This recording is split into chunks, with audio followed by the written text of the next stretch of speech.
नमस्कार, स्वागत है आपका एनएमएफ न्यूज में। मैं हूं आपके साथ शबनम। शुभेंदु अधिकारी का एक धाकड़ बयान और उसके बाद बंगाल में चारों तरफ पुलिस का एक्शन देखने के लिए मिला। चारों तरफ पुलिस नजर आ रही है और दंगाइयों को ढूंढा जा रहा है, बवालियों का हिसाब किताब किया जा रहा है। दरअसल हुआ यह है कि शुभेंदु अधिकारी की सरकार के जरिए 2021 के विधानसभा चुनाव में जो हिंसा भड़की थी, अब उसका हिसाब किताब करने के लिए पुलिस ने दोबारा से जांच की फाइलें खोल दी।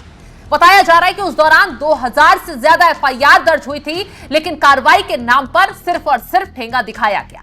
पीड़ितों को इंसाफ नहीं मिला और यहां पर जो आरोपी थे उनको बचाया गया। सीधे सीधे ये आरोप ममता बनर्जी की सरकार पर लगे, टीएमसी के नेताओं पर लगे। पीड़ितों के जरिए यही कहा जाता था कि यहां हमें जख्म मिलते हैं, हिंसा भड़कती है, हमारे लोगों को मारा जाता है, लेकिन कार्रवाई के नाम पर, इंसाफ के नाम पर उनके साथ छल होता है। जैसे ही शुभेंदु अधिकारी अब सत्ता में आए हैं, ताबड़तोड़ एक्शन उन दंगाइयों और बवालियों के खिलाफ शुरू हो गया है जिन्होंने 2021 के विधानसभा चुनावों के दौरान हिंसा भड़काई, तमाम लोगों को मारा। क्योंकि खबर यह आई थी कि उस दौरान हिंसा में 50 से ज्यादा लोग मारे गए थे।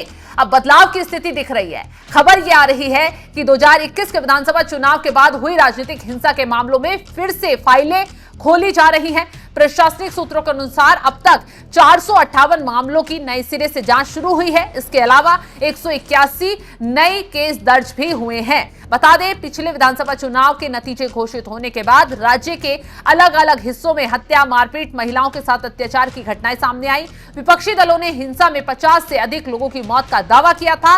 उस समय करीब 2000 मामले दर्ज किए गए थे। कोलकाता हाईकोर्ट ने इसमें से गंभीर मामलों की जांच का जिम्मा सीबीआई को सौंपा था। पूर्ववर्ती यानी ममता की सरकार ने हाईकोर्ट के इस आदेश को सुप्रीम कोर्ट को चुनौती दी थी, लेकिन शीर्ष अदालत ने हाईकोर्ट के फैसले को बरकरार रखा था। बंगाल में 2021 के चुनाव बाद हिंसा मामलों की फाइल दोबारा खोलने के निर्देश के 24 घंटे के अंदर कार्रवाई शुरू हो गई है। हुगली के कुड़ाप थाना क्षेत्र में बीजेपी कार्यकर्ताओं के साथ मारपीट, धमकी, महिलाओं के साथ दुर्व्यवहार के आरोप में पुलिस ने टीएमसी के 3 नेताओं को भी गिरफ्तार किया है। गिरफ्तार आरोपियों के नाम जो हैं वो सुखदेव, टुटुल, देवाशीष हैं, जिसमें सुखदेव महतो धनेखाली विधानसभा क्षेत्र के गुड़बाड़ी पंचायत टीएमसी कमेटी के अध्यक्ष हैं। बाकी 2 आरोपी भी इलाके में सक्रिय तृणमूल के नेता के रूप में जाने जाते हैं। तो देखा आपने, कार्रवाई शुरू हो गई है और सभी के खिलाफ ताबड़तोड़ एक्शन और सख्त धाराओं के खिलाफ मुकदमे दर्ज करने के आदेश दिए गए हैं।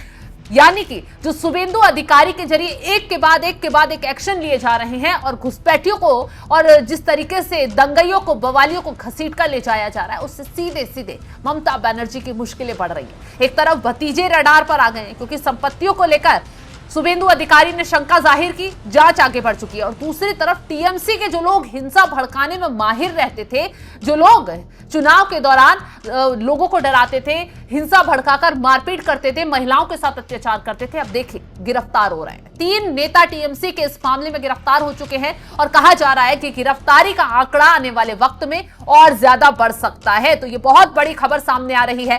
खैर, ऐसे में शुभेंदु अधिकारी के जरिए एक सख्त बयान भी दिया गया और सीधे सीधे जो लोग अब बवाल भड़का रहे हैं, जो लोग दंगे भड़का रहे हैं, उनको चेतावनी दी गई। शुभेंदु अधिकारी के जरिए साफ साफ कहा गया कि अगर कोई पुलिस को निशाना बनाएगा, सीआरपीएफ को पर पत्थर बरसाएगा, तो ऐसे लोगों को एसी में बैठकर सिर्फ देखा नहीं जाएगा, बल्कि अब उनका हिसाब किताब भी हो जाएगा। क्या कुछ कहा शुभेंदु अधिकारी के जरिए इन दंगाइयों को चेतावनी देते हुए, चलिए सुनवाते हैं आपको। पुलिस लोग इंजर्ड होगा और पुलिस मंत्री एसी रूम में बैठ के देखेगा, ये सब दिन होती। पास्ट इज पास्ट, छोड़ दीजिए। अभी गुंडागर्दी बंगाल में खत्म, 0 टॉलरेंस। मैं ऑन स्पॉट आकर उनको साथ मुलाकात किया, नहीं बुला के बात किया। ये मैसेज जो उपद्रवी है, उनको भी ये मैसेज चला जाना चाहिए। ये सरकार अपने कार्रवाई करेगा, ये सरकार देखना है, सोचना है, मैं नहीं। तो अब शुभेंदु अधिकारी बेहद सख्त मोड में नजर आ रहे हैं और इसी के साथ अब उन्होंने एक और अपील कर दी है। जो उस वक्त के पीड़ित थे, यानी 2021 के विधानसभा चुनाव के दौरान जो हिंसा में जिनके घर वाले मारे गए या फिर जो घायल हुए, जो पीड़ित परिवार हैं वो सामने आए, शिकायत दर्ज करवाएं, उसके बाद सख्त से सख्त कार्रवाई की जाएगी। आपको बता दें, सभी लंबित हत्या हमले से जुड़े मामलों में बीएनएस के तहत एफआईआर दर्ज की जाए, इस तरीके के आदेश दिए गए हैं। पीड़ित परिवारों से अपील की गई है कि वे आगे आएं और अपनी शिकायत दर्ज कराएं, भले ही उनके पास ठोस सबूत ना हो। सरकार ने आश्वासन दिया है कि हर शिकायत की निष्पक्ष जांच की जाएगी। अब ऐसे में शुभेंदु अधिकारी के जरिए जो कार्रवाई शुरू हुई है, 458 नई जांच शुरू कर दी गई है, नई 181 नई एफआईआर दर्ज की गई हैं। तो ऐसे में अब ममता बनर्जी और उनकी पार्टी ना बौखलाए, ऐसा कैसे हो सकता है? आपने देखा होगा अभी हाल ही में ममता बनर्जी ने जो हिंसा हो रही है, जो गिरफ्तारियां हो रही है, उसको लेकर सवाल उठाए। अभिषेक बनर्जी भी उस पर चिल्लाते नजर आए। ममता बनर्जी कह रही है कि राज्य में जानबूझकर इस तरीके की कार्रवाई हो रही है ताकि टीएमसी के लोगों को परेशान किया जा सके, ताकि टीएमसी के लोगों को गिरफ्तार कर जेल में डाला जा सके। और इसी तरीके का आरोप अभिषेक बनर्जी भी लगाते हुए नजर आए। हालांकि शुभेंदु अधिकारी की तरफ से साफ साफ कह दिया गया कि जो हिंसा बवाल दंगों में पकड़ा जाएगा, जो करता पाया जाएगा, उसका हिसाब किताब होगा। फिर चाहे वो टीएमसी का नेता हो या फिर किसी भी राजनीतिक दल का कोई भी नेता हो, कोई भी अधिकारी हो, किसी पर कोई रहम नहीं किया जाएगा। बल्कि राज्य में अब शांति बहाल करनी है, इसे सोनार बंगला बनाना है, तो ऐसे दंगाइयों का हिसाब होना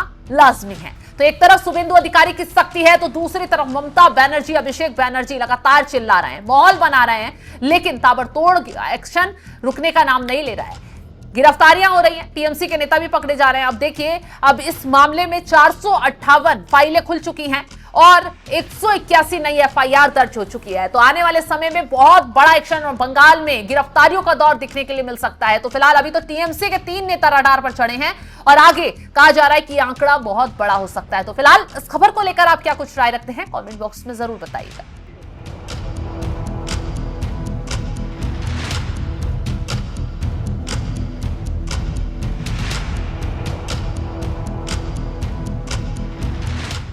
जनता के लिए जो काम करना चाहिए वो करेगा।